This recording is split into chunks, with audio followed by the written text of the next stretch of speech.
नमस्कार दर्शक बंधु मु गोरा चांद सम्राट न्यूज ओडिया को आपण मानक स्वागत। आपण माने सम्राट न्यूज ओडिया पोर्टल को बहु संख्यार देखुथिबारु आमे आपण मानक पाखरे कृतज्ञ। एमती भल पाइबा जारी रखंतु, घरे रुहंतु, सुरक्षित रुहंतु, जरूरी न पड़िले घर बाहर को बाहरंतु नाही। बाहर को बाहरिले मास्क पिंधंतु और सामाजिक दूरता को रक्षा करंतु। बारंबार हाथ को धोई सफा करंतु। घरे रही सम्राट न्यूज ओडिया पोर्टल को यूट्यूब रे सब्सक्राइब करंतु, लाइक करंतु एवं बेल बटन को टिपंतु। बहु संख्यार शेयर करंतु। टीका जदि नहीं नाहंती ताहले तुरंत निकटस्थ टीकादान केंद्र को जाई टीका नियंतु। निजको सुरक्षित रखिबा सहित निज परिवार को एवं समाज को सुरक्षित रखंतु। तेबे चलंतु देखि नबा आजिर 11टी प्रमुख खबर। देशर विशिष्ट व्यक्तित्व को टार्गेट करुछि शत्रु राष्ट्र। सीडीएस बिपिन रावतଙ୍କ मृत्यु पर प्रधानमंत्री नरेंद्र मोदी प्रति विपद घनौछि। एभली परिस्थिति रे प्रधानमंत्री पंजाब गस्त बेले पंजाब सरकार व्यापक अवहेला। पंजाब सरकार अवहेला कारण प्रधानमंत्री कार के 20 मिनिट अटकी रहिला एक फ्लाईओवर ब्रिज उपरे। तांको रास्ता को एक कृषक संगठन अवरोध करिथिबा कारणरू एही अभावनीय परिस्थिति सृष्टि होइथिला। प्राय 20 मिनिट अटकिबा परे प्रधानमंत्री तांको गस्त बातिल करी सेठारु फेरी आस्तिबा सूचना मिलिछि। प्रधानमंत्री गस्त बेले एभली अघटन पई केंद्र गृह मंत्रणालय पंजाब सरकार उपरे केंद्र गृह मंत्रणालय नोटिस जारी करिथिबा सूचना मिलिछि। आरंभ हेबो भुवनेश्वर बालेश्वर मेमू ट्रेन।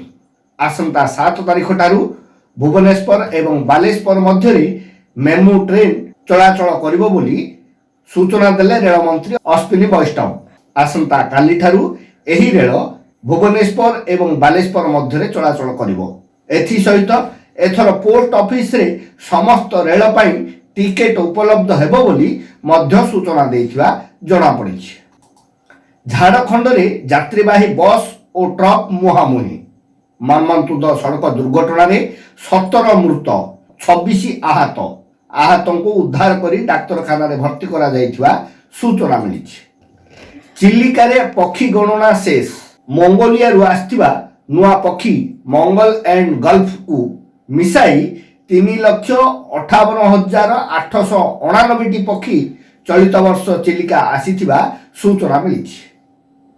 राज्यर 3,933 गांव को मिलिबो मोबाइल नेटवर्क।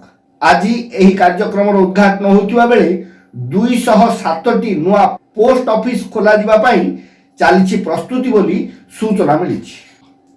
राज्य रे प्रकाशित हैला भोटर तालिका।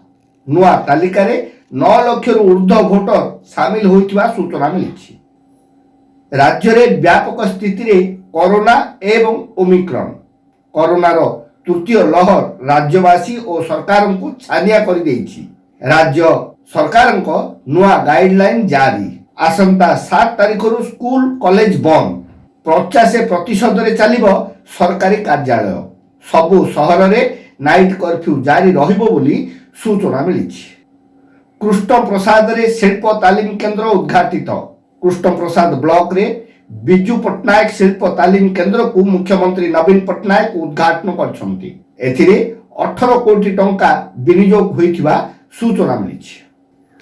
भारतीय विकास परिषदर सांबादिक सम्मेलन 2022 त्रिस्तरीय निर्वाचन को कोरोना तृतीय लहर कारण बंद करबा एवं राज्य सरकार निर्वाचन संरक्षण बेनियम और असंविधानिक बोली दर्शाई राज्य निर्वाचन कमिशनर समेत राज्यर मुख्य शासन सचिव और सचिव मानकु एही मर्मरे दाबी जणाइथिबा सूचना देइछंती परिषद सभापति सुरेंद्र पाणिग्राही बोली सूचना जणा पड़िछि। जिल्लापालको कोरोना सचेतनता। गंजाम रे तृतीय लहर कोरोना संक्रमण को मुकाबिला करबा पई गंजाम जिल्लापाल विजय अमृत कुलांगेंको ब्रह्मपुर शहरवासी को सचेतन कराइथिबा सूचना मिलिछि। बेगुनियापड़ा रे नुआ वर्ष पालन को नहीं बीजेपी रो एतला। कवि सूर्यनगर विधायिका समेत हजार हजार संख्यार जनगहली करी कोरोना संक्रमण बढ़िबा सन्देह रे बीजेपी घुमुसर सभापति कोतला थाना रे एतला देइथिबा सूचना मिली। प्रिय दर्शक वृंद, आपण माने सम्राट न्यूज ओडिया पोर्टल को फेसबुक एवं ट्विटर रे लाइक करंतु और फॉलो करंतु। ता सहित सम्राट न्यूज ओडिया ऐप को डाउनलोड करंतु।